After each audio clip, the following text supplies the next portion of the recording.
Magandang gabi, Oriental Mindoro. Mula sa bulwagang pambalitaan ng Tamaraw Vision Network, ako po si Angel Malikdana at ito po ang TVNet Weekend Report. Ikatatlong po sa buwan ng Mayo, taong 2026. At sa ulo ng ating mga balita. LTFRB Mimaropa patuloy ang kampanya laban sa mga kolorong. Karapatan ng mga kabataan para sa kinabukasan tampok sa isinagawang orientation caravan sa lungsod. At isang balyena napadpad sa bayan ng barangay Navotas. Ibigay ang maximum satisfaction ng pamilya at sa negosyo dahil tuloy-tuloy pa rin ang high-quality service mula sa una at pinagkakatiwalaan sa fast internet connection plus cable TV sa buong Mindoro, ang Tamaraw Vision Network. Serving to the max, sa TVNet kami. Una sa Mindoro, TVNet pa rin. For inquiries, magpunta na sa pinakamalapit na TVNet office sa inyong lugar.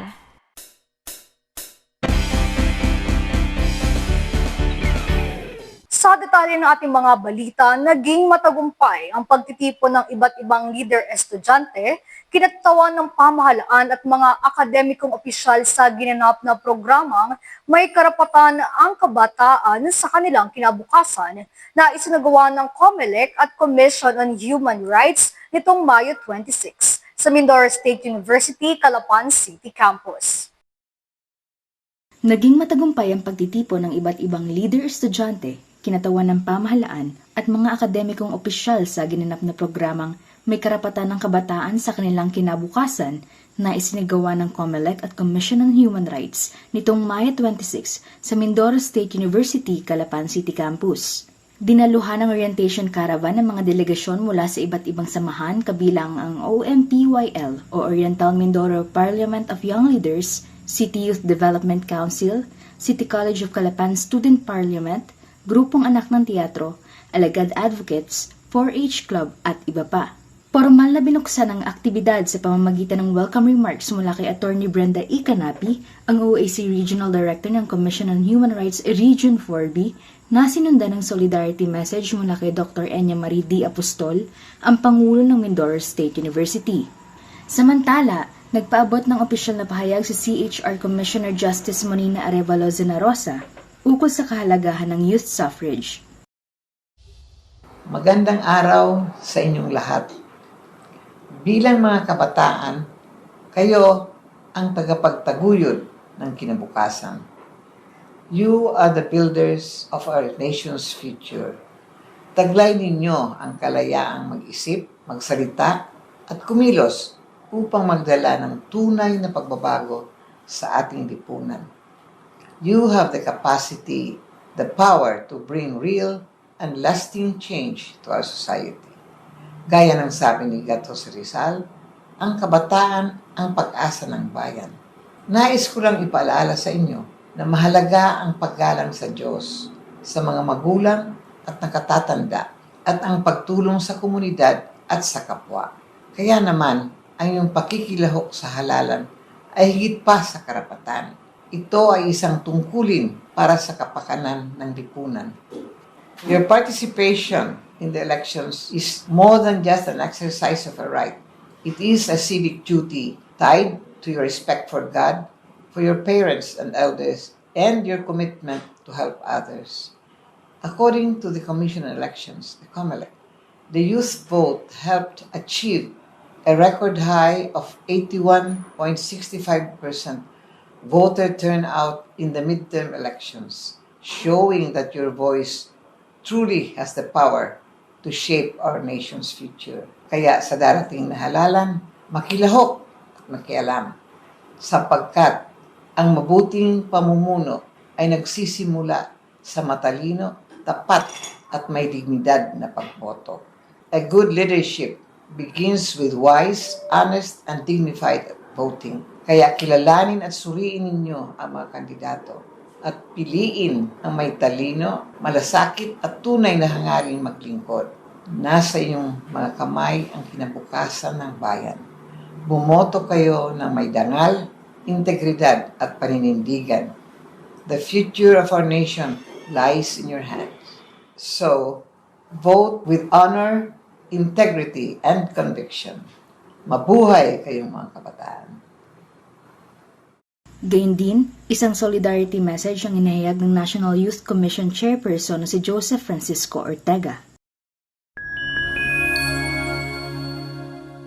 Magandang araw po sa inyong lahat. Ako po si Chair Jeff Ortega ng National Youth Commission with the Office of the President. Gusto ko lang po batiin ang ating mga panuwin at ang ating mga partners.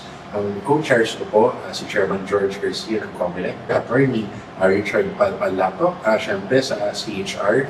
Maraming salamat for partnering with the National Youth Commission to come with the project on youth suffrage. Siyempre, wala po tayo dito today, yung tatlong chairman, kung wala pong guidance ng ating former Justice Molina Zenelosa, who is the Focal Commissioner for Migrant Workers and Youth Suffrage ng Commission on Human Rights. And syempre sa ating mga visitors ngayon, mga nanonood at matututo about youth suffrage, magandang umaga po sa inyo. At unang-una po gusto ko lang po ibukas ang ating speech to say that the youth really comprises about 70 to 80% of the youth vote. And ibig sabihin lang yan, may bigat po yung say ng ating kabataan. Problema natin, hindi po lahat tayo magkakasama sa pagdidesisyon kung dapat ang klaseng pinulong meron tayo dito sa Pilipinas. And that is why humihingi po kami ng tulong sa inyo lahat sa kabataan na suporta ng National Youth Commission to really come up with a unified approach as to how the youth views the government. Kasi alam niyo po, marami naman kabataan nag-report sa sistema, sasabi sa sangguniang kabataan, pero pagdating ng sangguniang kabataan, kurakot naman. So we don't want the type of system. What we want to ensure is that when people join the government, they serve willingly and to make sure that they serve all the constituents. And kayo mga kabataan natin, that all starts with one vote. Kayo ang batayan ng mga types of leaders na mamamana natin. Kaya huwag po tayo makinig sa mga sinasabi ng ibang tao, sa mga sinasabi ng fake news. Always look at the options that you have, the candidates that you have, and you vote wisely. Wala po kayo gusto dahil sa tingin ninyo na hindi po epektibo ang isang kandidato, then abstain and protest.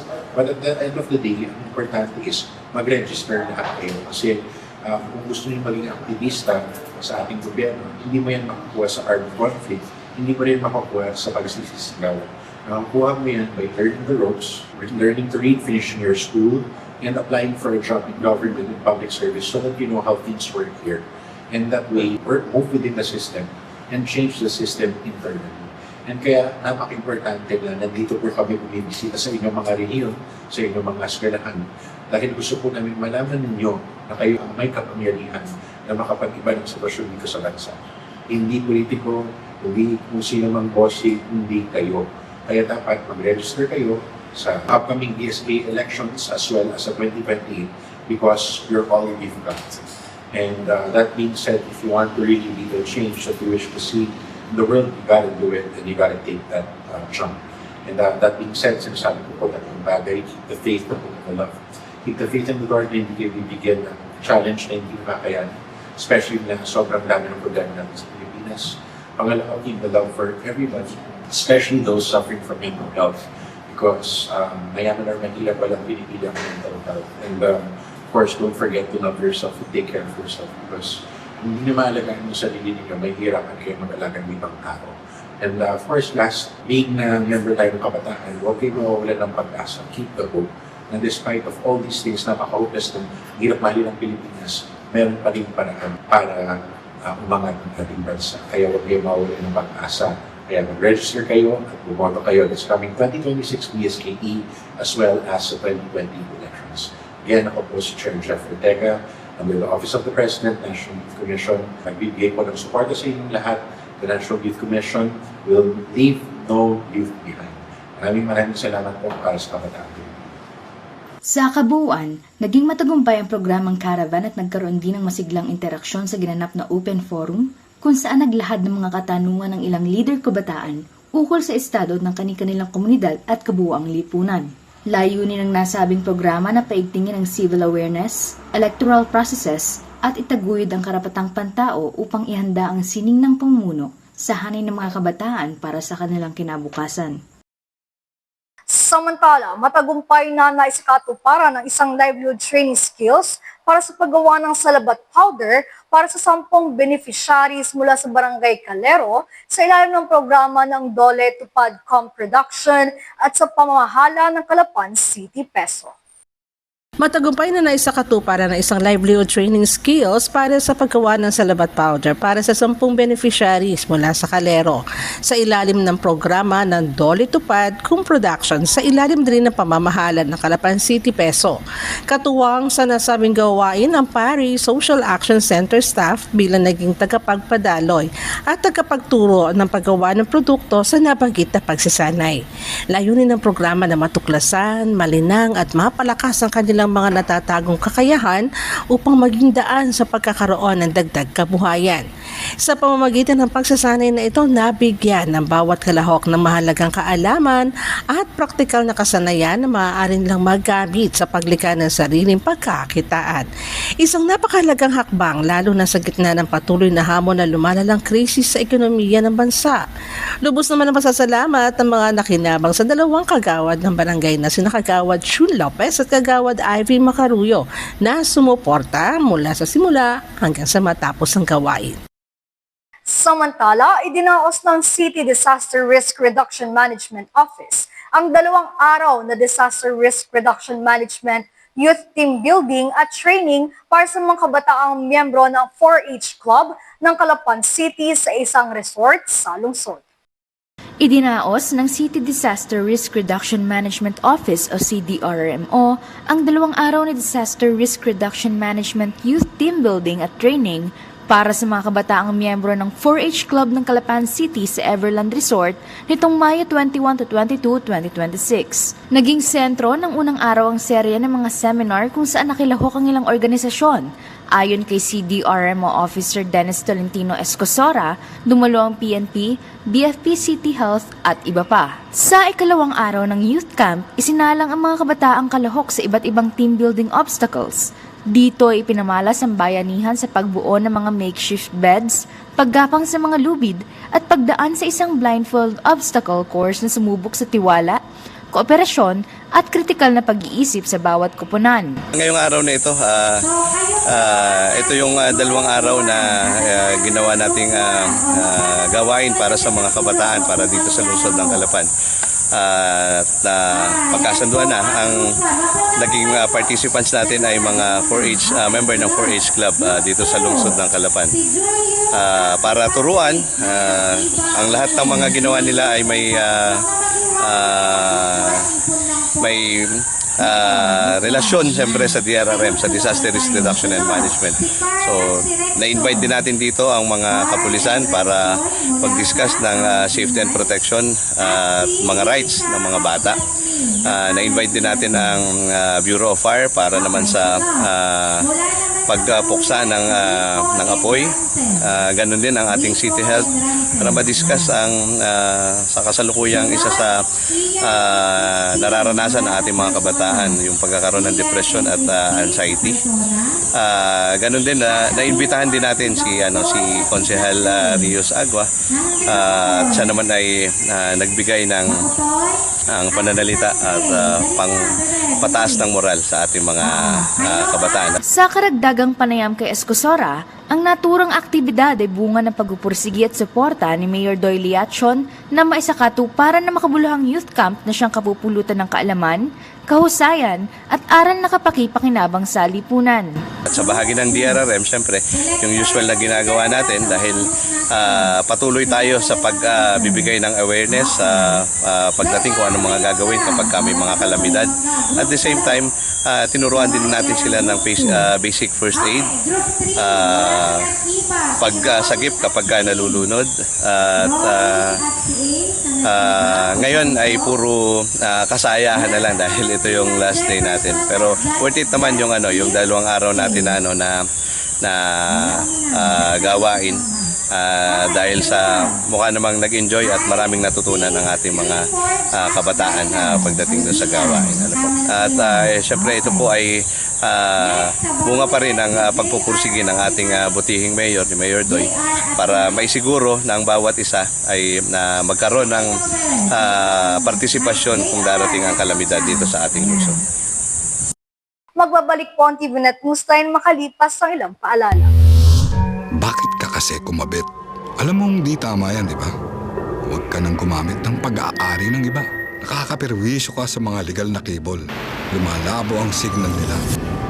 Mahiya ka naman, hoy. Illegal na cable mo, putulin na. Ano, gusto mo bang umabot pa sa kulungan? Umiwas ka na sa gulo tsaka skandalo. Huwag maging kabit. Magpakabit ng tama ngayon. Supported by PCTO. Good news po para sa lahat ng subscribers ng Cable TV at Cable Internet. Naisabatas na po ang Anti-Cable Television and Cable Internet Tapping Act of 2013. At ayon dito, bawal makitabit ng Cable TV at Cable Internet. Ang parusa sa sino mang lumabag sa batas na ito ay pagkakakulong at pagbabayad ng malaking multa. Bayad ka na nga, kulong ka pa. Kim Atienza po, nagsasabing pagdating sa batas, hindi weather-weather lang. Huwag maging kabit. Supported by the PCTA.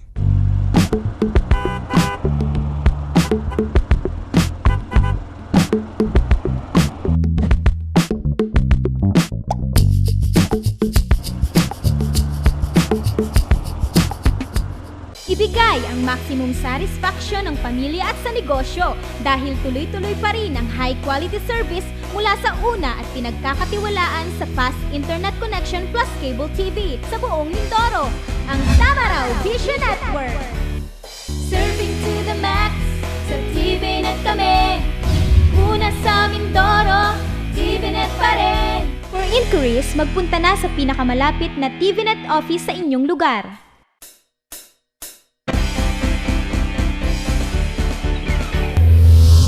Sa pagpapatuloy ng ating mga balita, sa pagpapatuloy ng kapihan sa Bagong Pilipinas na ipinapadaloy ng Philippine Information Agency Mimaropa, humarap sa lokal ng mga mamamahayag si Land Transportation Franchising and Regulatory Board Regional Director Enrico Bautista, kung saan ay tinalakay ang mga pangunahing programa, serbisyo at inisyatibo ng ahensya para sa sektor ng transportasyon sa rehiyon.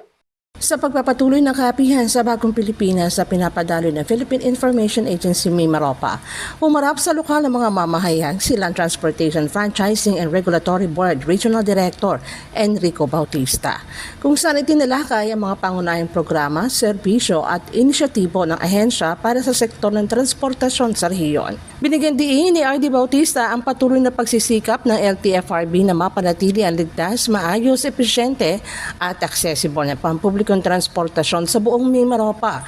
Kabilang dito ang pagpapalakas ng commuter welfare, road safety measures at pagpapabuti ng kalidad ng serbisyo ng mga public utility vehicles. Tinalakay rin ang implementasyon ng Local Public Transport Route Plan o LPTRP bilang gabay sa maayos sa pagpaplano ng mga ruta at pagbibigay ng mga bagong prangkisa upang matugunan ang pangangailangan ng mga mananakay, lalo na sa mga lugar na nangangailangan ng karagdagang public transport services. Naging bahagi rin ng talakayan ang pinaigting na kampanya laban sa operasyon ng mga kolorong vehicles sa pamamagitan ng mga mas malawak na koordinasyon ng LTFRB sa LTO, PNP at mga lokal na pamahalaan upang maprotektahan ang kaligtasan at kapakanan ng commuting public. Ngayon po, ang problema po talaga dito hindi po yan mga walang unfranchised na tinatawag. So, hindi lang po ayaw po natin sabihin na koloro. So, ito po, ang term na ating gagawin, itatawag po is unfranchised. Wala po silang kaukulang prangkisa. Wala rin silang provisional authority. So, hindi po sa single na holder ng franchise, talagang wala pong prangkisa. So, ang nangyayari po, hindi lang naman po dito sa Mindoro, kung hindi sa ibang provision ng 4B, kagaya ng Palawan, meron pa rin pong buwagay na talagang walang kaukulang dokumento. Ang natin dito, sabihin po natin na mahirap pag may nadisgrasya. So kung ang sasakyan po unfranchised o undocumented, pag may nadisgrasya, kaawa-awa naman po yung nadisgrasya, kaawa-awa din po ang driver. So ngayon po, ang mangyayari dyan, talagang walang insurance. So kawawa po parehong partida. Marami po mga insidente na nangyayari na may mga aksidente po talaga na ang involved ay itong mga walang franchise na mga sasakyan. Ibinahagi rin ang implementasyon ng Fuel Subsidy Program at Fuel Discounts Program sa pakikipagtulungan sa DSWD, DOE at Land Bank of the Philippines bilang tulong sa mga kwalipikadong drivers at operators sa gitna ng patuloy na epekto ng pagtaas ng presyo ng produktong petrolyo. Samantala, sa ginanap pa ring kapihan sa Bagong Pilipinas, tampok ang tanggapan ng LTFRB Mimaropa, sinabi ni Regional Director Enrico Bautista bilang tugon ng kanilang tanggapan sa karaingan ng transport sector at ang mga mananakay sa pasakit na dulot ng pang-ekonomiyang krisis. Ipinatupad din sa rehiyon ang Service Contracting Program. Sa ginanapan ng kapihan sa Bagong Pilipinas, tampok ang tanggapan ng LTFRB Mimaropa.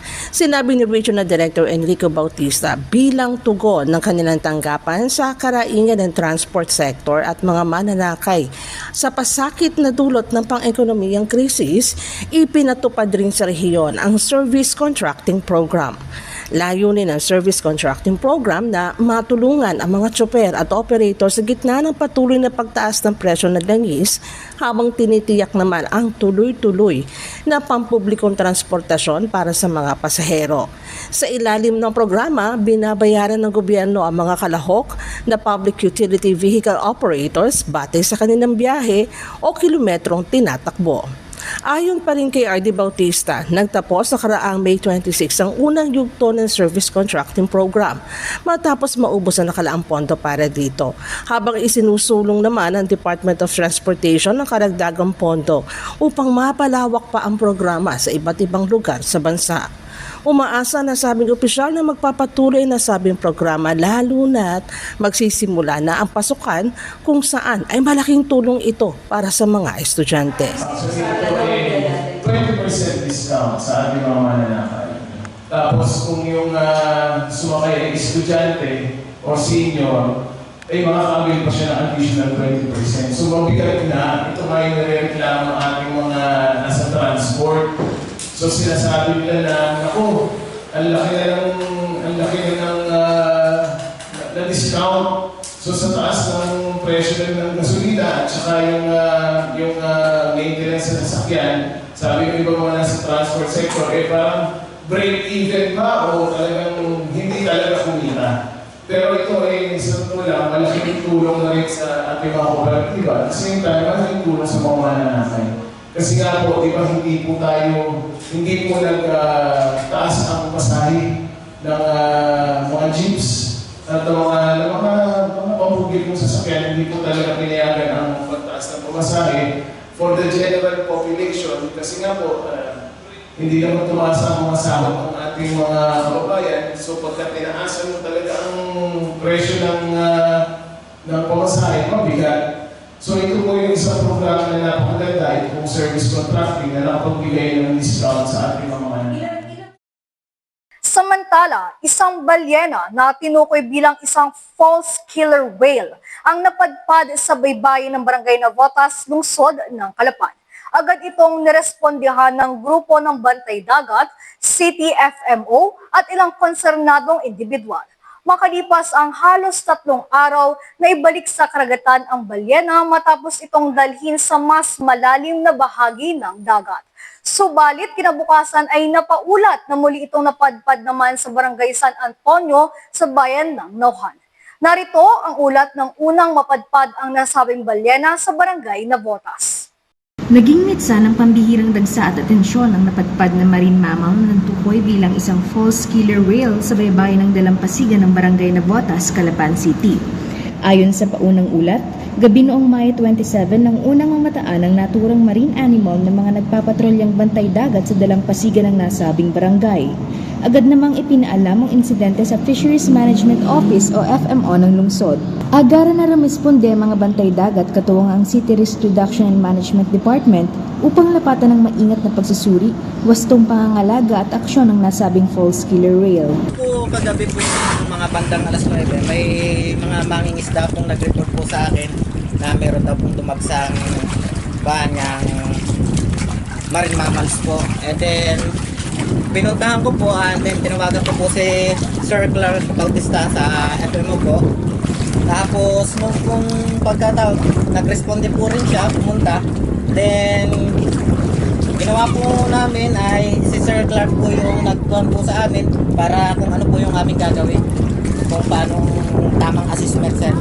Sa kasalukuyang ulat mula sa Fisheries Management Office, tuluyan ang naibalik sa malalim na bahagi ng dagat ang marine animal ng madaling araw, Mayo 29. Iba pang mga balita sa amin pong pagbabalik.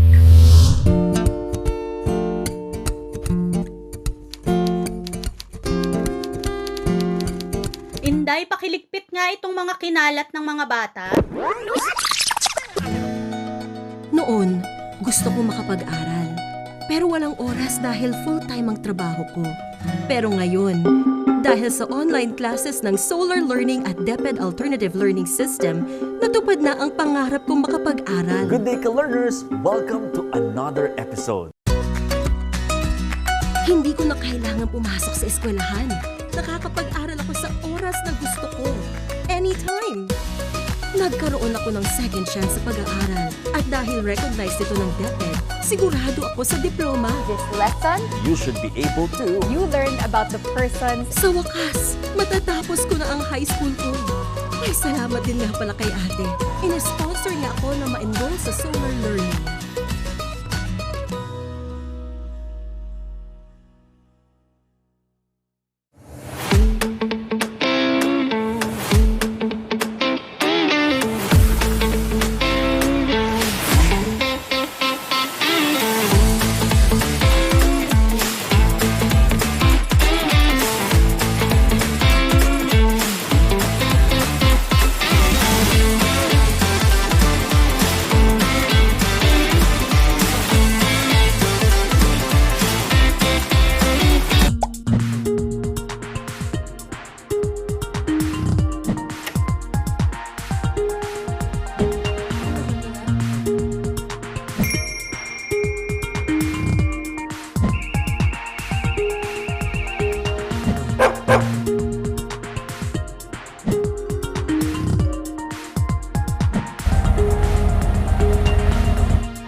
Ibigay ang maximum satisfaction ng pamilya at sa negosyo dahil tuloy-tuloy pa rin ang high-quality service mula sa una at pinagkakatiwalaan sa fast internet connection plus cable TV sa buong Mindoro, ang Tamaraw Vision Network.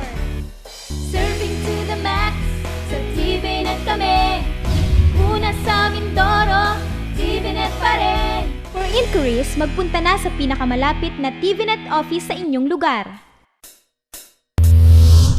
Tumaas ang singil sa kuryente ngayong Mayo 2026 na ayon sa Ormeco, bunsod ito ng pagbaba ng supply mula sa renewable energy sources at pagtaas ng paggamit sa mas mahal na emergency power producers sa kasagsagan ng tag-init.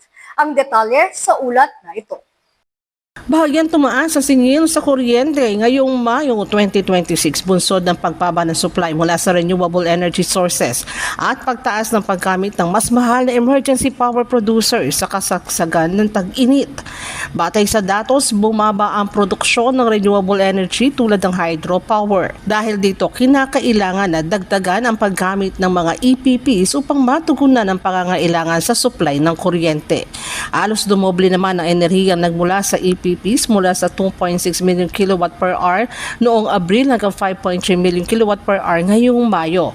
Ayon sa paliwanag, mas mataas ang gasto sa operasyon ng mga pansamantalang generator kumpara sa regular at renewable energy sources dahil sa pagtaas ng paggamit ng mas mahal na pinagkukunan ng kuryente, umakyat din ang kabuang generation cost. Bunga nito, tumaas ng 3.4% ang electricity rate ngayong Mayo mula sa dating 14.477 pesos kada kilowatt per hour na karaang Abril, umabot na ito sa 14.9177 kada kilowatt per hour ngayong Mayo. Ibig sabihin, bahagyang mas mataas ang magiging bayarin sa electric bill ng mga consumers sa buwan na ito. Ipinaliwanag din ng power utility na renewable energy ay tumutukoy sa enerhiyang nagmumula sa mga renewable gaya ng hydro, solar, wind at hybrid systems. Samantala, ang EPP o Emergency Power Producer ay pansamantalang ginagamit sa generator tuwing may kakulangan ng supply ng kuryente at karaniwang mas mahal ang operasyon nito. Kabilang din sa mga technical na salik sa singil ng kuryente ang generation cost o ang kabuang gasto sa paglikha o pagbili ng kuryente. Gayon din ang pilferage cost recovery na kaugnay sa pagkalugi dahil sa illegal na paggamit o pagnanakaw ng kuryente.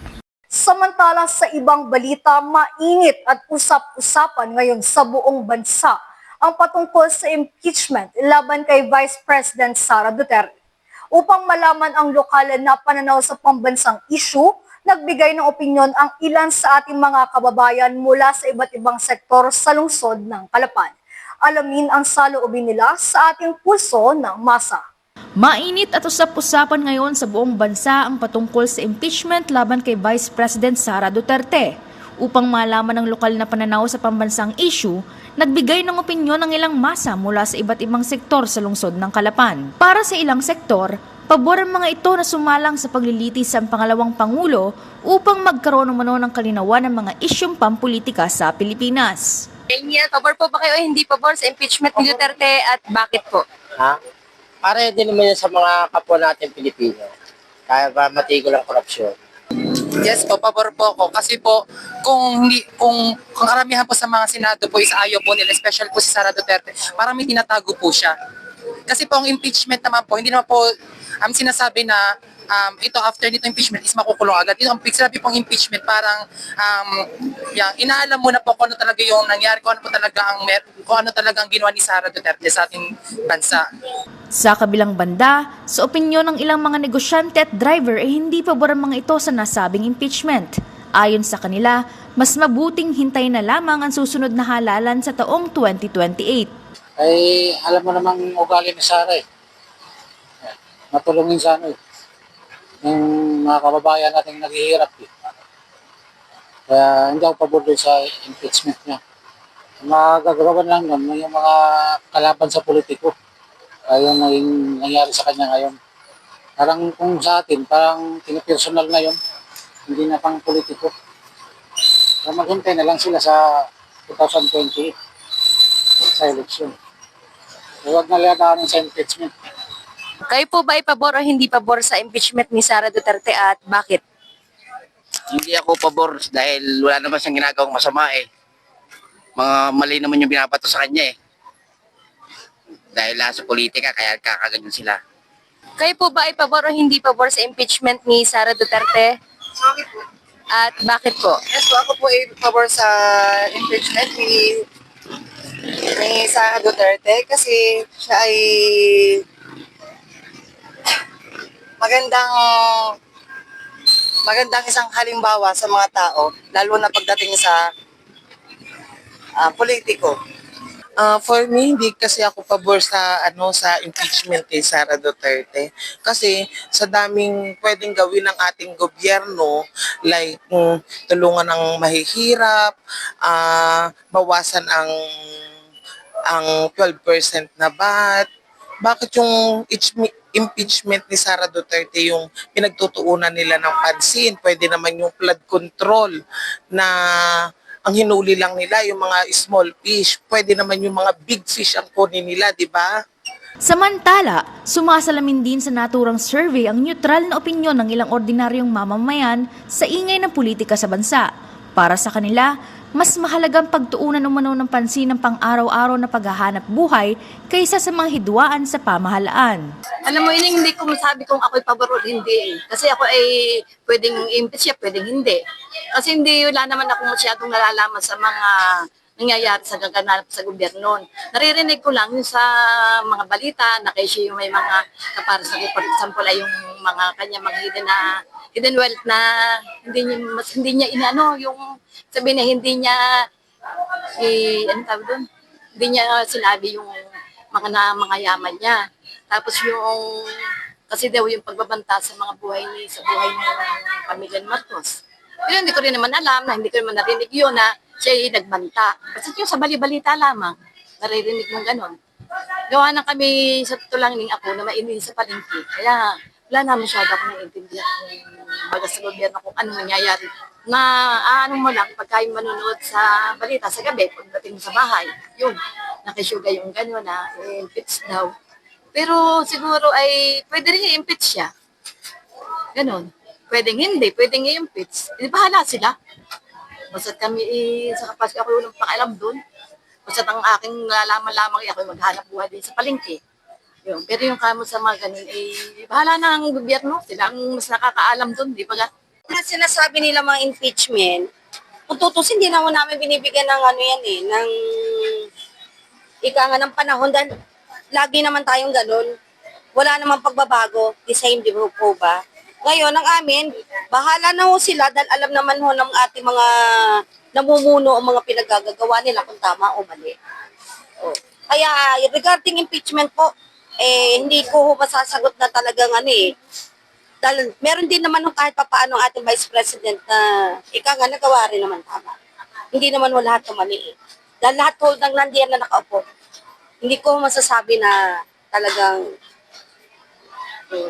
ika nga okay, hindi. Kaya yun lang po ang akin. Ha? Sa impeachment po, yun lang ho masasagot ko. Bahala ho sila. Sa kabuuan, ipinapakita ng iba't ibang panig na ito na patuloy na binabantayan ng mga mamamayan ng lungsod ang bawat galaw sa banbansang pamahalaan, habang nananatili namang prioridad ng iba ang usapin ng kanilang pang-araw-araw na kabuhayan.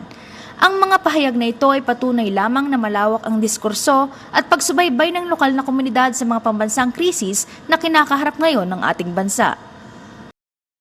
Nakiisa ang lokal na pamahalaan ng Puerto Galera sa isinagawang nationwide simultaneous coastal and underwater cleanup drive bilang bahagi ng pagdiriwang ng 2026 Month of the Ocean noong May 21 sa Barangay Sabang. Narito ang report. Nakiisa ang lokal na pamahalaan ng Puerto Galera sa isinagawang nationwide simultaneous coastal and underwater cleanup drive bilang bahagi ng pagdiriwang ng 2026 Month of the Ocean nakarang 21 ng Mayo sa Barangay Sabang. Layunin ng aktibidad na higit pang mapangalagaan at mapanatili ang kalinisan ng karagatan ng Puerto Galera, nakilala bilang isa sa pangunahing destinasyon ng turismo at diving sa bansa. Pinangunahan ng cleanup drive ni Mayor Robin Hood Ilagan, katuwang ang mga kalahok ng iba't ibang sektor at samahan na nagsagawa ng paglilinis sa baybayin at ilalim ng dagat upang alisin ang mga basurang maaaring makasira sa yamang dagat at marine ecosystem ng lugar. Ayon sa lokal na pamahalaan, patuloy nilang sinusuportahan ng mga programang nakatuon sa pangangalaga ng kalikasan at likas na yaman upang matiyak na mapapakinabangan pa ito ng mga susunod na henerasyon. Binigyan din opisyal ang kahalagahan ng sama-sama pagkilos ng pamahalaan, pribadong sektor at komunidad upang mapanatiling malinis at ligtas ang mga karagatan at baybayin ng Puerto Galera. Maaari nyo rin po kaming mapanood sa YouTube. I-type lamang ang TVNet Newsline. Bisitahin at nilike ng aming Facebook page, Newsline Channel 10. At yan po ang kabuuan ng mga balitang nakalap ng Newsline staff and crew sa mga nakalipas na araw. Para po sa inyong comments o suggestions, mga balita at impormasyon na nais nyo iparating sa aming programa, tumawag po lamang sa 043-288-4240. Ito po ang TVNet Newsline, katotohanan at serbisyo hatid sa mga Mindoreño. Ako po si Angel Malikdan. Maraming salamat sa inyong pagsubaybay.